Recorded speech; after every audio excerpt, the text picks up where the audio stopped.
La cantine, ça devrait être le premier lieu de la citoyenneté. Parce que bien manger, c'est pas seulement les calories, c'est pas seulement le nombre de sucres, de trucs, de machin. C'est bien manger pour faire société. C'est quelle société je crée en mangeant. Moi, je dis, quand est-ce que les parents d'élèves vont dire, moi, je voudrais que dans ma cantine, on serve de la nourriture dans mon département. Parce que pour moi, le début, je dirais, du lien social, c'est de manger de la nourriture qui est produite à moins de 100 km. Alors, je ne dis pas pour les bananes, bon, ok, enfin pour le reste.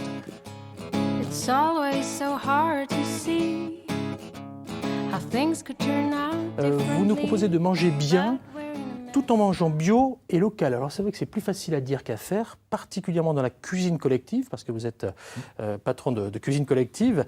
Quel est votre secret finalement pour arriver à sortir 5000 repas jour avec cette mission ? Il n'y a pas de secret particulier, c'est mettre du bon sens et de l'envie dans notre métier. Et donc en fait, mettre toute la passion qui anime chaque cuisinier qui est derrière nous pour que les enfants, les personnes âgées et tous nos consommateurs soient contents simplement du service qu'on peut leur rendre. C'est à partir des années 2000 que les concrétisations avec la restauration municipale et l'introduction du bio pour assurer des filières aux producteurs qui, justement, font de l'agriculture biologique. Mais c'est très lié à la reconquête par la collectivité de la qualité de l'eau. Oui, au départ, c'est ça, c'est une histoire d'eau. C'est une histoire d'eau, une histoire d'homme. Et une histoire de courage politique aussi, parce qu'avec mon maire, M. Pélissard, nous avons décidé depuis très longtemps, depuis 1989, de nous orienter vers tout ce qui permettait de protéger la qualité de l'eau. Et le bio était une des solutions avec les producteurs, parce que les agriculteurs sont le maillon essentiel sans lequel on ne peut rien réaliser s'ils ne se décident pas à s'orienter vers ces méthodes. Trouver des produits locaux avec les normes existantes, c'est forcément compliqué. Je me tourne vers vous, Jacques Lançon, et vous, le spécialiste, Didier Thévenet. Tous les deux, là. Il y a des filières qui existent. La filière du bœuf, la filière du blé, farine, pain local, ça c'est relativement facile. Mais des filières qui avaient disparu comme dans beaucoup de régions, le maraîchage par exemple, pour produire les légumes nécessaires pour la collectivité, tout cela, il a fallu s'entendre avec des jeunes qui pouvaient se réinstaller dans cette filière de production de légumes et faciliter la sécurité de leur entreprise. Donc on leur offrait de les boucher. Pour aider les acheteurs à se rapprocher des différents producteurs locaux, le département lance une plateforme. Elle n'a pas la prétention d'être une solution miracle pour réconcilier la demande avec la réalité des producteurs locaux, mais au moins un outil pour simplifier les démarches. Il faut commencer le plus tôt possible pour enclencher les différentes filières les unes après les autres, l'une rentrant dans une rentabilité elle-même équilibrée, qui fait qu'au bout d'un certain temps, on n'a plus de surcoût, ce qui permet d'enclencher la seconde, et ainsi de suite. D'accord, ok. En tout cas, maintenant, vous êtes en mode automatique, là. J'ai l'impression que ça fonctionne parfaitement. See the final show now. 9,4 sur 10 en moyenne à la cantine d'Avignon. Avignon a commencé par embaucher un chef.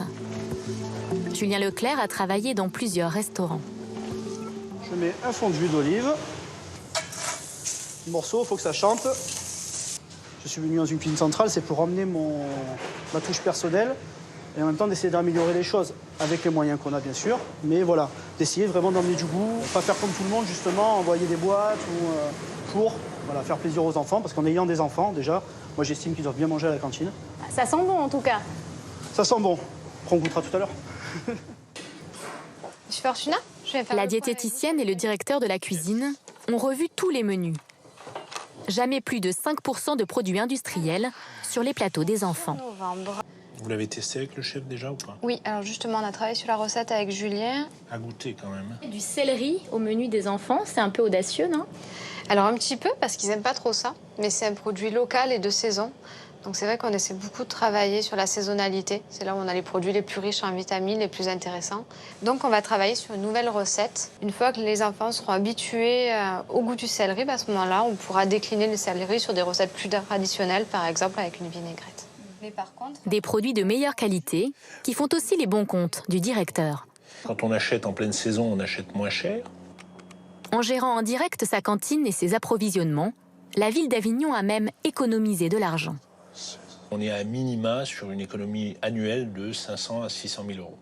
D'accord. Et comment c'est possible alors? Mais c'est possible déjà parce qu'une société de restauration, c'est un acteur commercial. Et chaque opération qui était faite au profit du client, qui était la ville, était forcément et facturée et margée. Aujourd'hui, on est dans un cadre de service public où la totalité de l'argent dépensé est totalement dépensé au profit du public. Il n'y a pas de notion de marge arrière. Ces marges arrière, elles pouvaient représenter combien de pourcentage dans le prix de la matière première? 10 à 30% facilement. Donc c'est énorme. C'est très conséquent. La nouvelle loi alimentation prévoit qu'en 2022, toutes les cantines devront servir 50% de produits labellisés ou locaux, dont 20% au moins de produits bio. Avignon est déjà en avance sur ses objectifs. Elle espère que d'autres villes en prendront de la graine.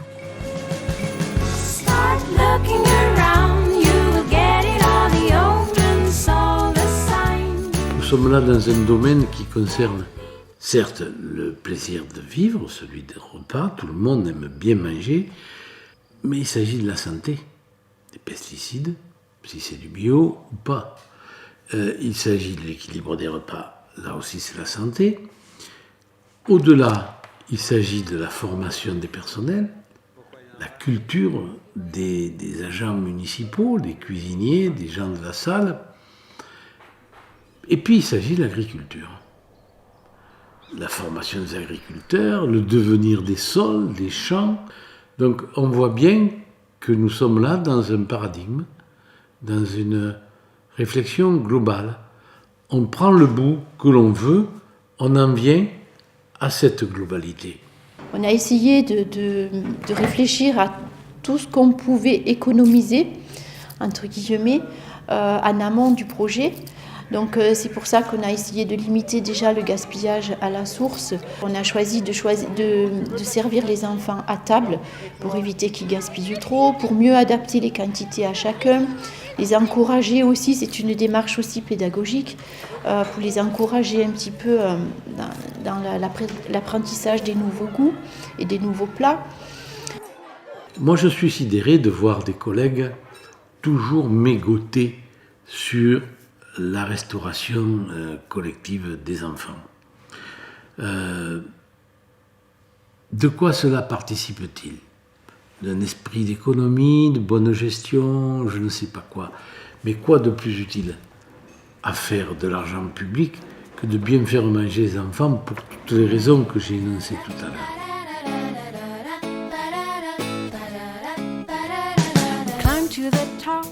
On peut transformer un cercle vicieux avec de plus en plus de chimie, de plus en plus de tracteurs, de plus en plus de pétrole et de moins en moins de fertilité en un cercle au contraire vertueux. Si on couvre le sol en permanence, qu'on remet des arbres partout pour aller chercher les ressources plus profondes, etc., qu'on met des mélanges de plantes qui s'aident à pousser, non seulement on utilisera beaucoup moins de produits chimiques, mais c'est magique, on va capter du carbone dans l'atmosphère et on va refroidir la planète, qui en a bien besoin. Deuxièmement, on va augmenter la fertilité des sols. Et troisièmement, on va se faire à manger. Donc on peut à la fois se faire à manger, augmenter la fertilité des sols et refroidir la planète. Mais c'est un choix qui nécessite un changement complet de rapport à l'agriculture.